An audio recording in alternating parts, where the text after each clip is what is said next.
There's just so much. You're listening to a Mamamia podcast. Mamamia acknowledges the traditional owners of land and waters this podcast was recorded on.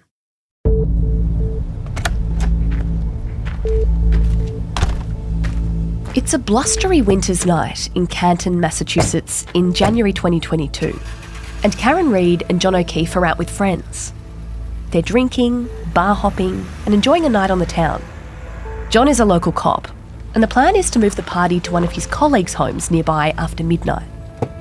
Karen drops John at the address and heads back to his house. She starts panicking when he still isn't home in the early hours of the morning. Well, that's her side of the story anyway. John's body is found outside the location of the house party at 6 a.m. the next morning. Pieces from a broken taillight are found nearby. As Karen wails at the sight of her dead boyfriend, she says something that remains a point of contention. Either, I hit him, or did I hit him, did I hit him? The slight change of inference means everything. It could mean the difference between freedom and a jail cell for Karen. But this story gets even murkier, because as her defence picks up the case, they start to unravel another potential series of events. One that involves a cover-up, contamination by law enforcement, and the framing of Karen for murder.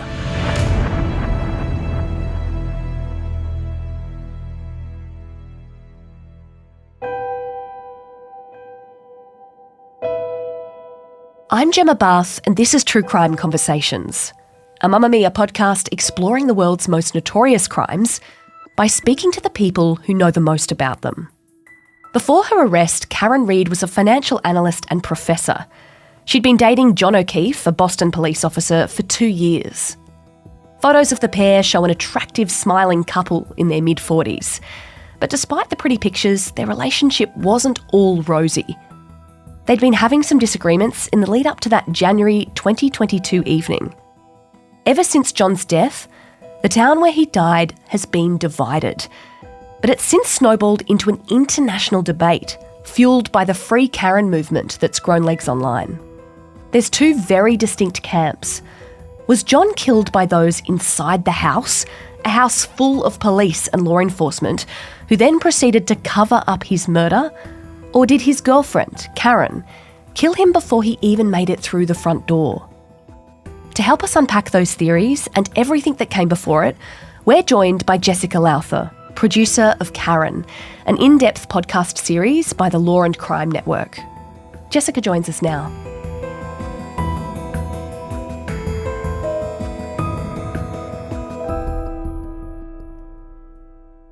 Jess, tell us about Karen and John's love story. So Karen and John actually first met when they were in their 20s, shortly after college. They dated for a little while, but their careers took them on different paths. Karen became an adjunct professor at Bentley University in Massachusetts, and John O'Keefe became a cop. He was a Boston police officer.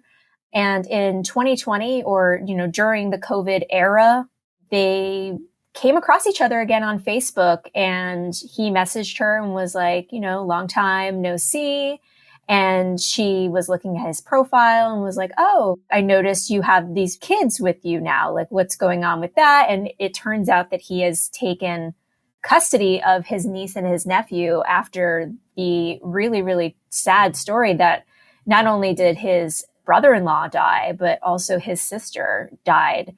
And so that left the kids without any parents. And so John swooped in and took them under his wing. And so he ended up taking a desk job at the Boston Police Department to have a safer job so he could take care of these kids. And from what I had seen on their TikTok, they just had like a ton of fun together. You can tell he was the fun uncle and really loved them. And it really just seemed like a really fun house to live in. But Karen and John, they rekindled and they dated for 2 years up until the night that this tragic incident happened.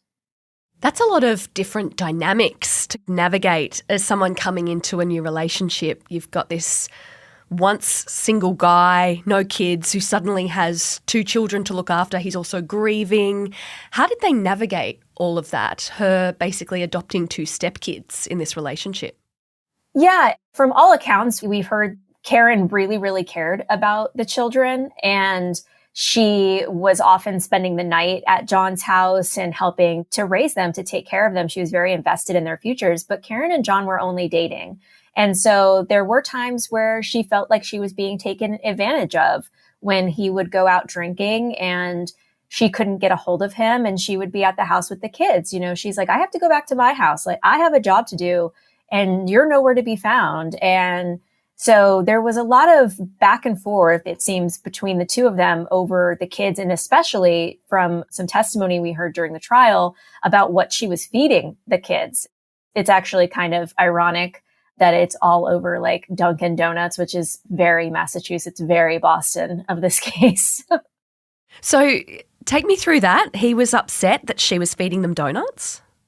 Yeah, so there was just one morning where instead of making them a breakfast, she brought them Dunkin' Donuts, and John was unhappy about the kids eating donuts and wanting them to eat something healthier. And they had a big argument about it. But I'll say this, just judging from everything we've learned about Karen and John over the course of the past couple of years since this incident happened, it seems like it's pretty easy to get them to fly off the handle. You know, she seems like she has quite a temper on her, and I'm not sure about John. I haven't heard that about him, but it takes 2 to start a fight. Yeah.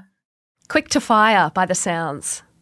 So what was the state of their relationship looking like in 2022, early 2022? People in the group were saying that the relationship had run its course. The niece actually had overheard John say to Karen that this isn't healthy. And this was 1 week before his death. And so there's a lot of like moving parts around this time. They're dating. She's practically living with him. She's taking care of his children, but you know, they still love each other. And so it seems like it's very hard for them to figure out like how to make this work.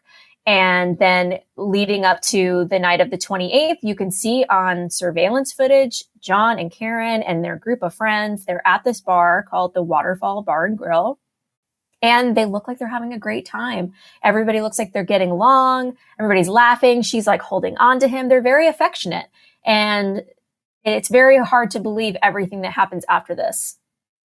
They go to an after party, which is what happens after the night out drinking. Before we get to what happened, can you give us some context about who was at that after party? Because it was a house that was owned by a man called Brian Albert, and he's quite significant in this story.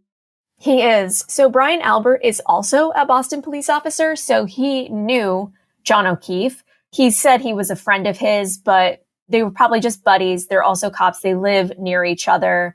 And also John O'Keefe lives next door to Colin Albert, which is the nephew of Brian Albert. So 34 Fairview Road is where all of this ends up taking place in Canton, Massachusetts. A nor'easter is coming in, which is a huge snowstorm, the likes of which the area had not seen in years. And they were projected to get like feet and feet of snow. And so they were all just trying to get one last hurrah in before they were going to be hauled in by this snow. And at the house, they're celebrating Brian Jr.'s birthday party. So Brian Jr. is there at the house with a bunch of his friends while the parents and John O'Keefe and Karen Reed are at the bar. And so around 12:15, everyone starts trickling from the bar to the Alberts' home. And this is the home of Brian Albert. And at the home with them at this point is Jennifer McCabe. So one other person that's at this party is the person that Karen Reed has been exchanging flirtatious texts with. And he was also at the bar. His name is Brian Higgins. There are 2 Brians in this story. So Brian Higgins is not a police officer, but he's in law enforcement. And he happens to have an office in the Canton Police Department where Kevin Albert is a detective. Kevin is Brian's brother. And they have another brother named Chris, who is the Canton selectman. So this is clearly a very well-connected family in this little town. So it's easy to see where this conspiracy theory took fire, because there are so many tentacles to this family and so many people involved. But at the core of it, that night, there were about 10 adults and maybe a few of the kids left from the birthday celebration around 12:30 at night. Okay, so what does Karen say happened that evening? So Karen Reid has really not said much about this case publicly, except she did an interview for Nightline back in 2023 before the trial took place. And I'm actually surprised her lawyers let her do this, but she says that she and John were leaving the bar and he says, we're going to go to the Alberts for the after party. She says, are we invited? I want to make sure we're invited. And so she tells him when they get there to go inside to make sure that it's okay that they're welcome there. And this is where the details get like a little fuzzy because she says she never saw him go in the house, but she saw him approach the door. She says she looked down at her phone and then drove off, which is kind of weird because I thought she was going to stay at the party, but there's also some times where she said that she waited for a really long time for John to come out and give her the confirmation, and he wasn't answering his phone and he wasn't responding to any texts. So perhaps she was there for about 10 minutes and waited for him. And then she took off and went back to his house for the night because that's where the kids were and somebody needed to be with them overnight. And over the course of this whole evening, she's blowing up his phone. She's texting him. She calls him 50 times. Wow. And she's leaving like these profanity-laden voicemails. They're kind of funny if it wasn't in the middle of this extremely serious situation. So that's Karen's story, is that she wakes up around 5 a.m. and she realizes John never came into the house. She was sleeping on the couch and I believe the niece was with her in the living room. So she calls Jennifer McCabe, who again is the sister-in-law of Brian Albert, the homeowner. And she says, John never came home last night. Where's John? Do you think he got hit by a plow? And it's really interesting that she's just throwing out all of these weird, like, what if he got hit by a plow? Like, we need to go look for him. So she and Jennifer and this woman, Carrie Roberts, decide to go on this journey together to look for John. And while she's on the phone with Jennifer McCabe, Jennifer's husband hears the conversation. And Karen is saying, I left him at the waterfall. I must have left him at the waterfall. And he's like, what are you talking about? We saw you outside the house. So there are multiple people who say they saw her dark SUV outside of the house. So we know that it's at least true that she pulled up to the house and dropped off John. That's true. Nobody's debating that.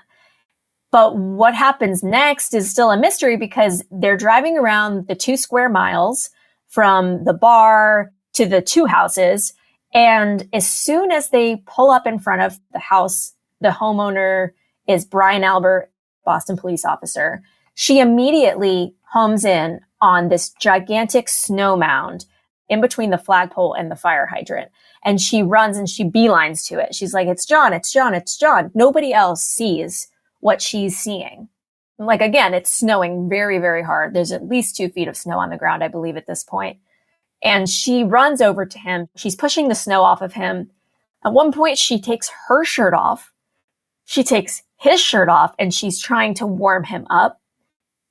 And I believe he's still alive at this point, or, maybe he's just pronounced dead later, but it's really strange what you end up seeing. Of course, I've never seen his body on the scene, but he has 2 black eyes, a big straight abrasion on the back of his head, and he has a lot of what look like claw marks, scratches on one of his arms, and he's bleeding from the mouth and the nose and the eyes. And so they called 911. Multiple people have called 911 at this point.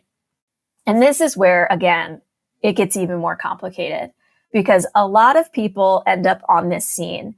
The paramedics, the investigating officers from the Canton Police Department who do not investigate homicides, let alone deaths. And so they're a little bit out of their element. It's snowing. It's a crazy scene. It's 6 a.m.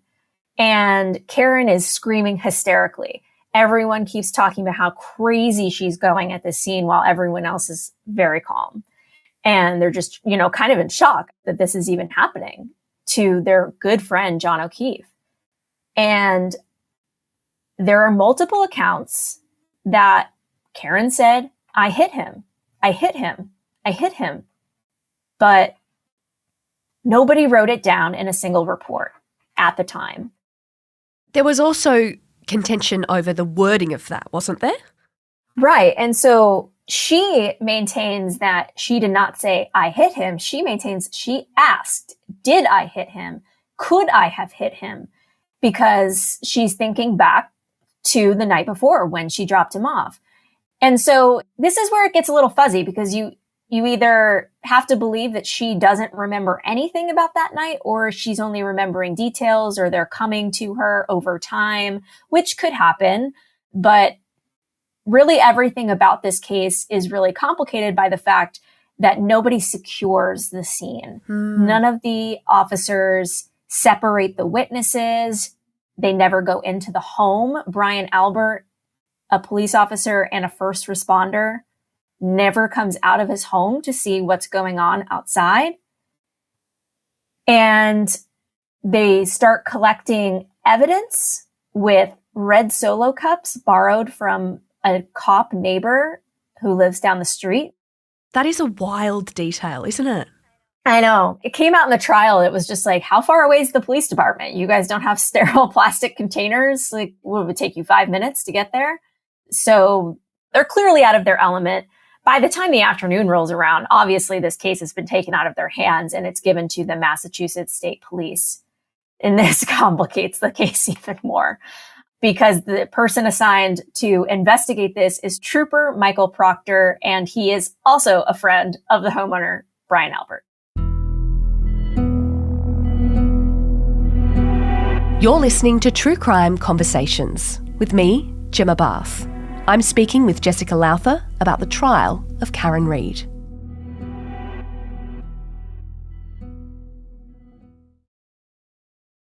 What is John's actual cause of death put down in his autopsy report?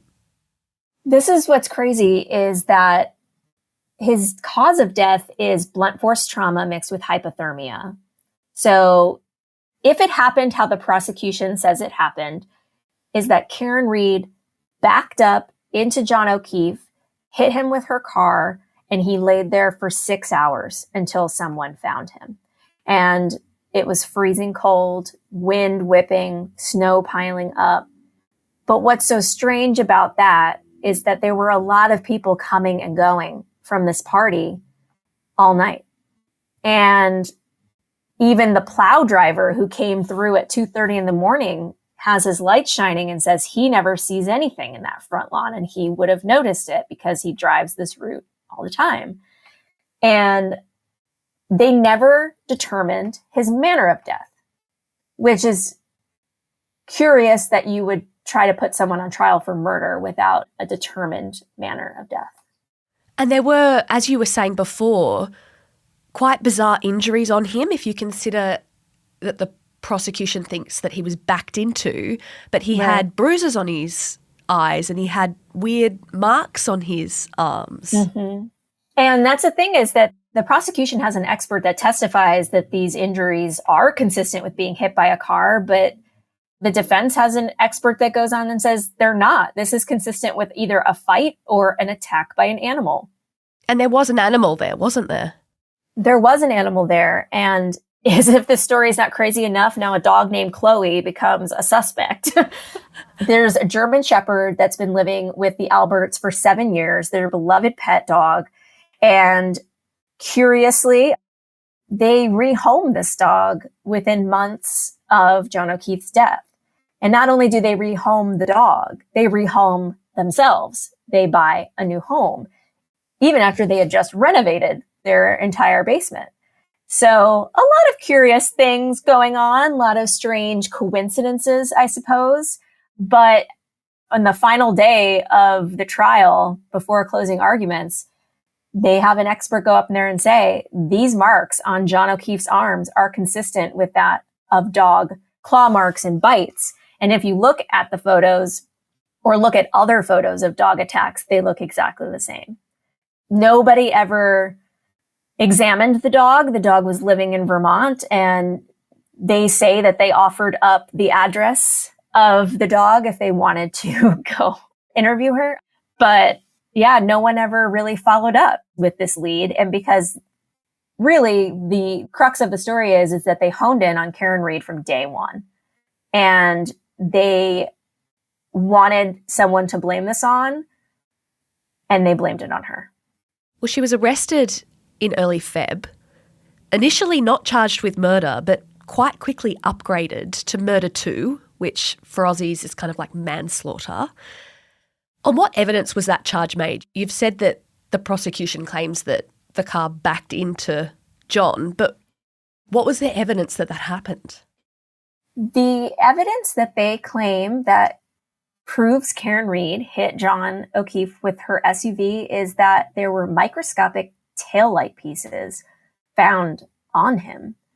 And there were taillight pieces that were found around the scene underneath the snow. So after they used the leaf blower to push all the snow away, the state police finally come in with shovels and find taillight pieces underneath the snow. And so that's one of the contentious points of this case, is that nobody saw any taillight pieces until the state police came in.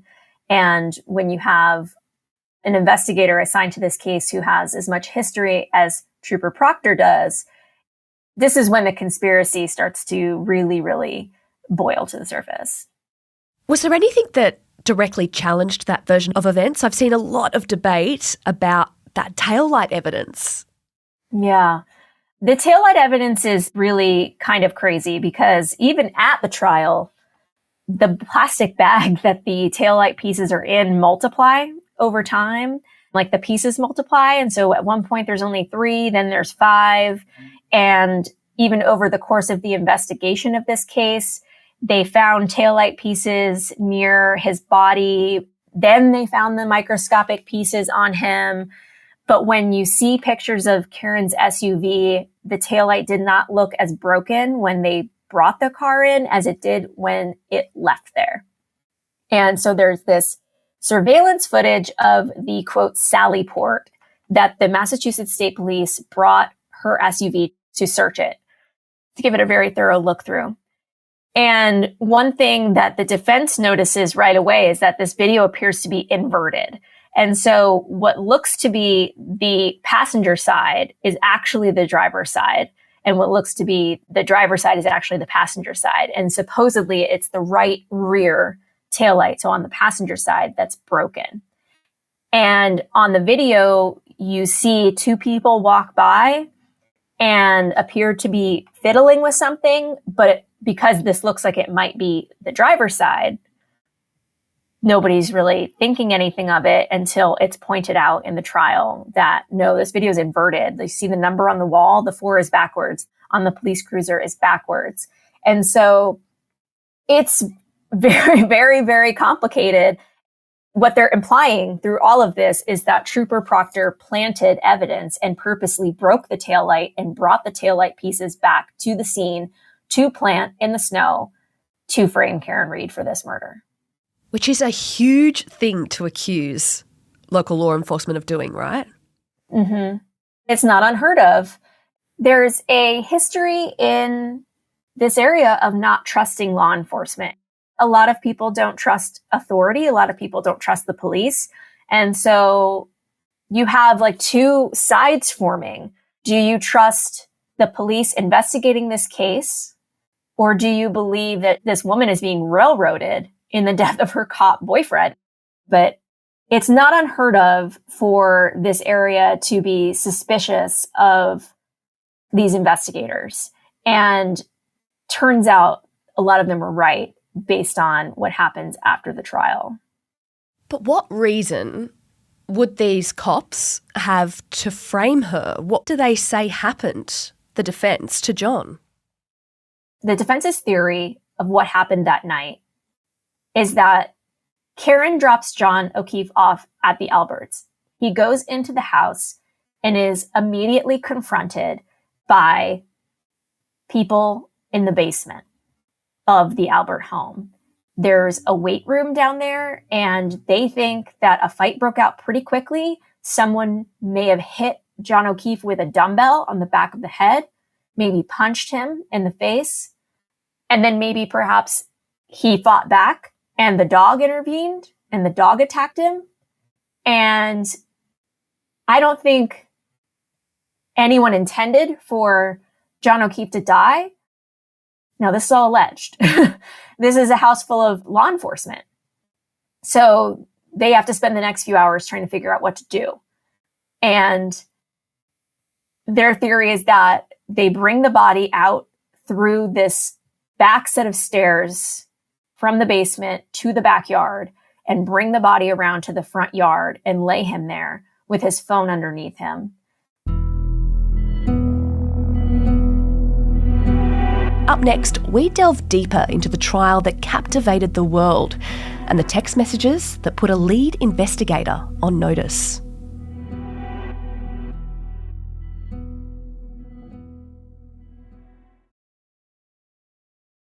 And he lies there until Karen finds him at 6 a.m. And so how does this turn into a big cover-up is that Trooper Proctor, again, is friends with Brian Albert. There's a thin blue line. Cops protect other cops, and cops don't get in trouble for these types of things, and we don't investigate other cops, and especially not our friends. And so Trooper Proctor obviously knew when he was pulling up to this house that this was the house of his friend, Brian Albert. He chose not to go in and interview. He chose not to lock down the crime scene. He chose not to separate the witnesses. And there were a lot of missteps. And all of this is captured in his own text messages that he embarrassingly has to read on the stand in front of the world, where he admits that he's going to make this case cut and dried and pin it on the girl. And the girl is Karen Reed. And then there's a lot of horrible text messages where he's talking about her body and how hot she is and how he hates her accent and he calls her the C word. And, you know, there's just a lot of really disgusting things said by this man to his superiors. So you can tell this is kind of a culture, right? A culture in this department, in this law enforcement community, that they can do anything and get away with it. And even so far as to say no nudes yet, because he was going through Karen's phone. Oh my gosh. Yeah. So all of this combined, it makes it look like a cover-up. It makes it look from the beginning that, you know what, this was Brian's house. We can't have this on Brian. Let's just pin it on the girl. Like, let's just put it on her. And this didn't even have to be a murder case. This didn't even have to go to trial when you really think about it. This could have just been an accident. I don't know if the defense's theory is correct. I don't know if this was planned from the beginning to pin it on Karen or whether it just happened naturally after she supposedly said, I hit him at the scene. It all starts to build and build and build to make for a very, very interesting case with a trial that riveted thousands and took over TikTok for like an entire week while Trooper Proctor was reading these text messages on the stand, apparently to the horrified jurors. We spoke to a reporter who said that the jurors were just disgusted visibly by these text messages and by Trooper Proctor. And one interesting thing to note is that the jurors, who are a very important element of this case, they were not allowed to be aware that Trooper Proctor was under investigation at this time for his behavior on this case. They're not allowed to know that, and they're not supposed to be looking up information about the case after they leave. They're not sequestered, so it's not like they're staying in a hotel with no TV, no phone, no news. They're just not supposed to be talking about it, and they're not supposed to be looking up any information about it. So not having that information is pretty interesting, but I think he kind of, said it all himself on the stand. Before we get more into the trial, I think it's worth backtracking a bit to TikTok because, as you mentioned, this case exploded.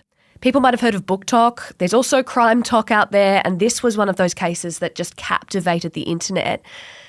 And I need to bring in Turtle Boy because he's one of the main reasons for that. Who on earth is Turtle Boy, and why is he kind of the one that helped fuel all of this? Yeah, so Aidan Kearney is his real name, and he goes by Turtle Boy. He's a local Massachusetts blogger. He's had this blog for over 10 years, and he's really known for his bravado and his kind of like take no shit attitude. He's credited with bringing the Reid trial to the public's attention and mobilizing the, quote, free Karen Reid movement that ended up resulting in crowds and crowds of people forming outside of the courthouse wearing these pink shirts in solidarity with Karen with their signs. And it really kind of took on the air of like a celebrity trial for this tiny little town in Massachusetts. And that's all because of Aidan Kearney. And he, through our podcast, which is just, affectionately called Karen, we found that Aidan Kearney was actually pretty heavily involved with the defense before this case went to trial. He fed them a lot of information about the Alberts and the McCabe's, and he found a lot of this through his own investigative work. Now, he has been charged with witness intimidation, and so, he's not a perfect person to be aligned with as a defense attorney, but at the same time, he really exposed the police cover-up and the corruption in this town and the conspiracy surrounding this case in particular. He was also quite involved with Karen, right? Mm-hmm. So it turns out that Turtle Boy and Karen were talking a lot. They talked a lot on the phone. There was dozens and dozens of phone calls between the two of them. She would feed him information. He would feed her information. And yeah, they were pretty chummy there at the beginning. And I don't necessarily think this is a bad thing as long as, he has sources to back up like what he's saying. But the defense was basically given a gift in Aidan Kearney to really bolster this conspiracy theory. Let's get to the trial because it was a very long trial. It went for 9-10 weeks, which is huge for something like this. Was there anything that stood out to you? Obviously, we knew all of this web that had been built beforehand, all of these players. How did you find the trial? The trial was super entertaining and long and maybe a bit in the weeds more than people really want to experience. In your regular courtroom drama that you're watching, you only get the fiery good stuff, which there was a ton of that in this trial.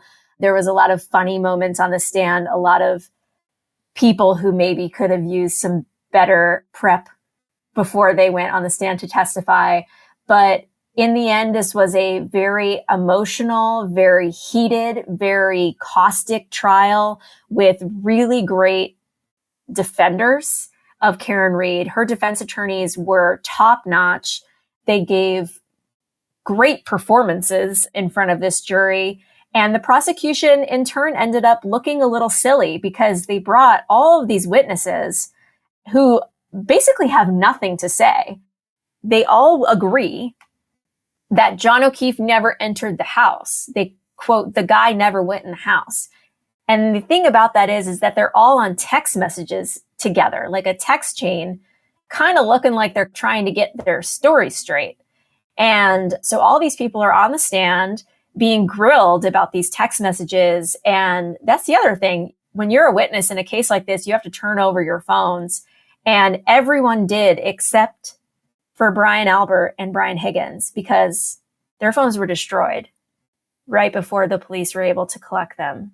What? Which ends up becoming a pretty huge part of Brian Higgins' testimony so far. This is the standout moment to me, besides the Trooper Proctor stuff, which was absolutely insane and at least mildly entertaining. Brian Higgins admits to destroying his phone, not backing it up, and taking the SIM card out of his phone and driving to a military base to dispose of it in a bag along with his phone. And the only thing that he saved were his texts between Karen and John. And to be clear, this is the Brian that was sharing flirtatious text messages with Karen. Correct. Okay. I want to bring in a search term used by Karen either before or after she found John's body, because it's also a really important thing to bring in. The text or the search is how long to die in cold. Why was that so heavily scrutinised? Jennifer McCabe is the prosecution's star witness, or so they think. And they put her on the stand. She's very confident on her first day on the stand against some pretty tough cross-examination. But there's this Google search that happened at around 6:30 in the morning, 6:22 and 6:23 a.m., where she says that Karen told her to Google how long does it take for a person to die in the cold. And because it's such a chaotic scene, it's so cold, she mistypes it. It ends up being like "how long to die in cold," and cold's misspelled and how's misspelled.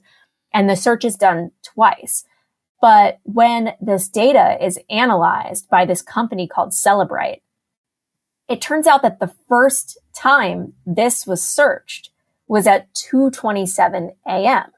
So if Jennifer McCabe, the sister-in-law of the homeowner, was searching how long to die in the cold at 2:27 a.m., this exonerates Karen 100%, because clearly someone in that house knew that someone was outside dying and they did nothing about it.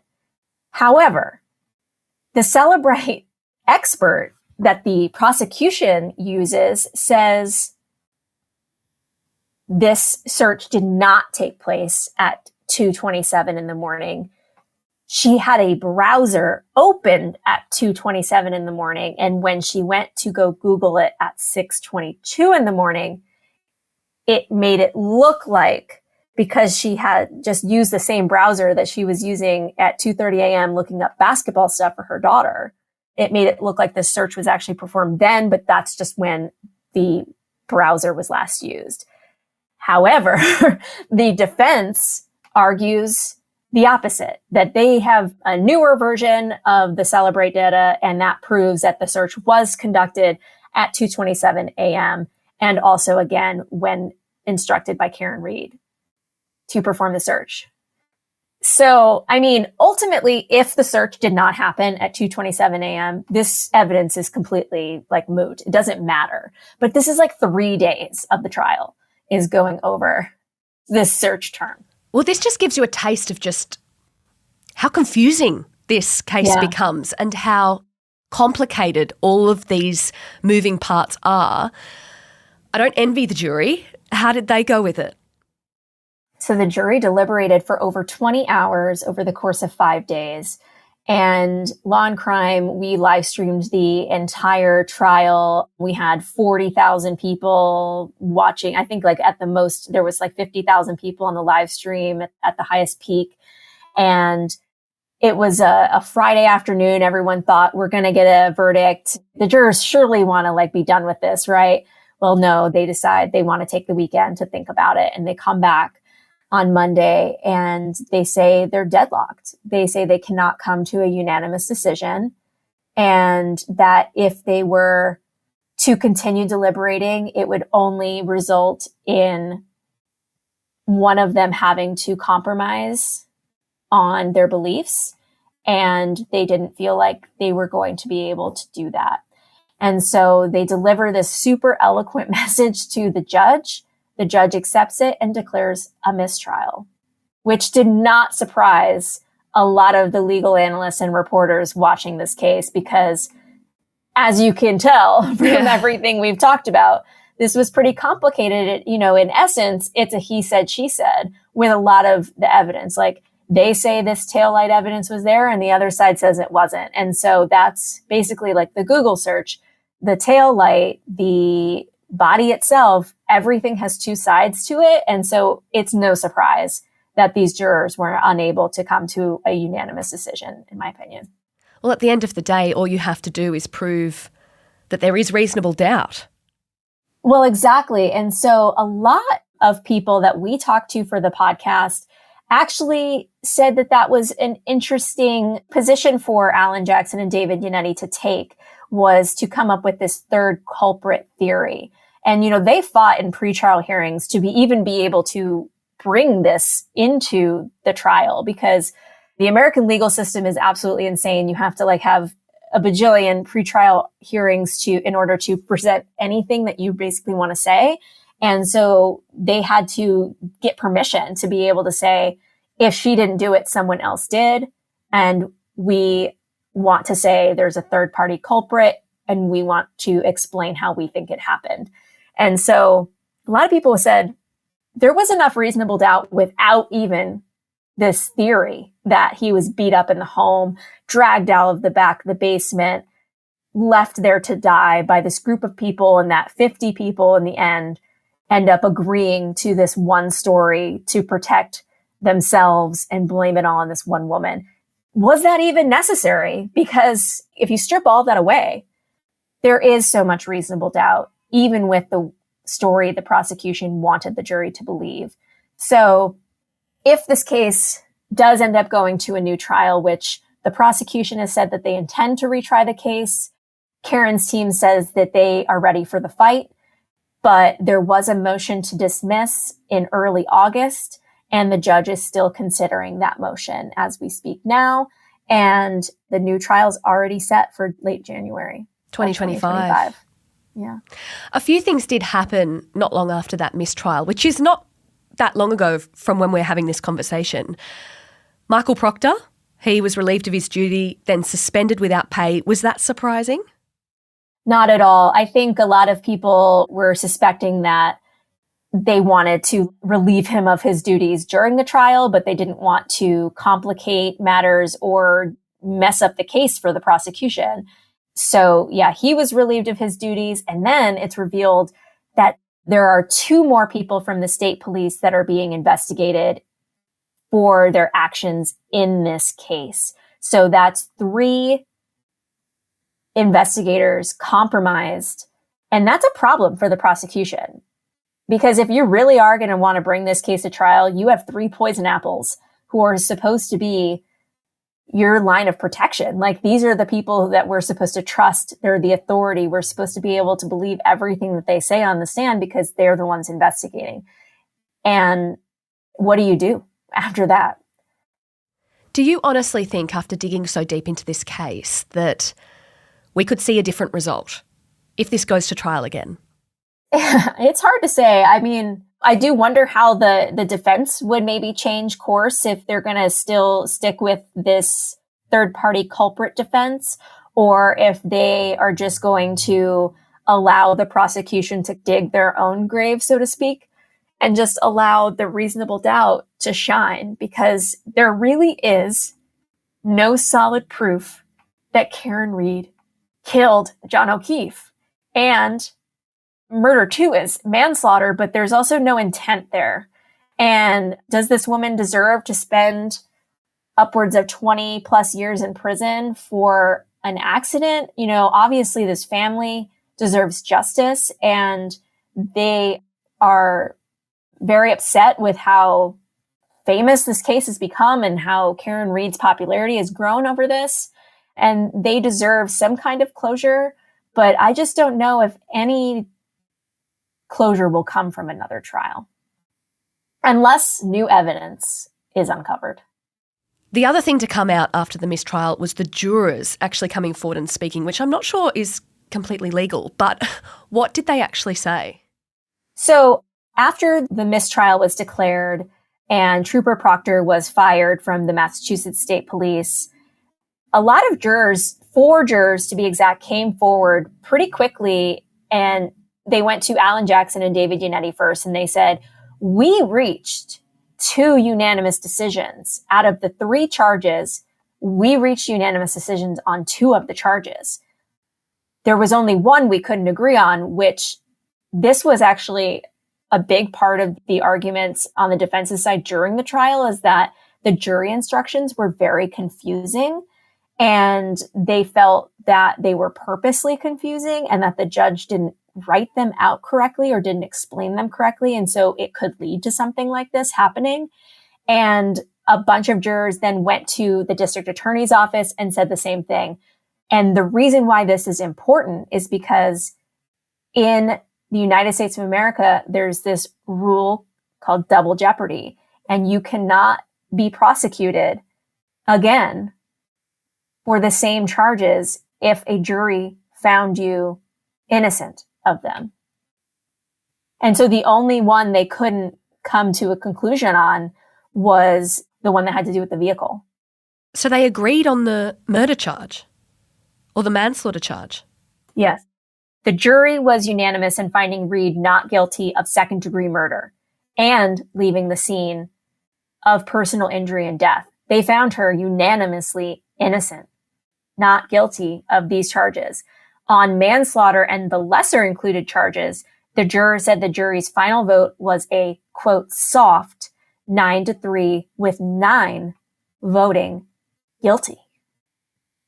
So this is something that the judge is really going to have to consider very seriously. And that's why I'm not surprised that it's taking her quite a long time to come to this decision.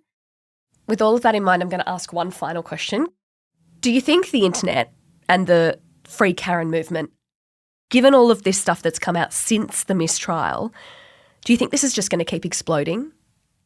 I do. And I think that Turtle Boy's going to have a lot to do with that. You know, he got a lot of fame from this. He says that he's received a podcast and movie deal, and the TikTok in couch detectives are still at it with exposing what they think are important details that of course you can't prove in any courtroom.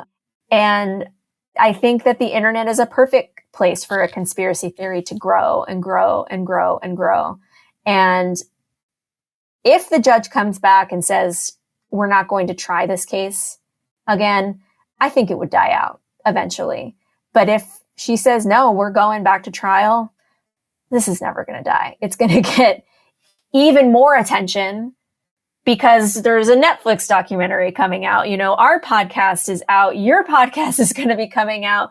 Every true crime podcast is talking about this. And so there's going to be probably like 10 times the amount of ears and eyeballs on this than there was in the first place. And so unfortunately, conspiracy theories and really interesting cases like this are just bound to grow and grow and grow until someone says, okay, here's your closure.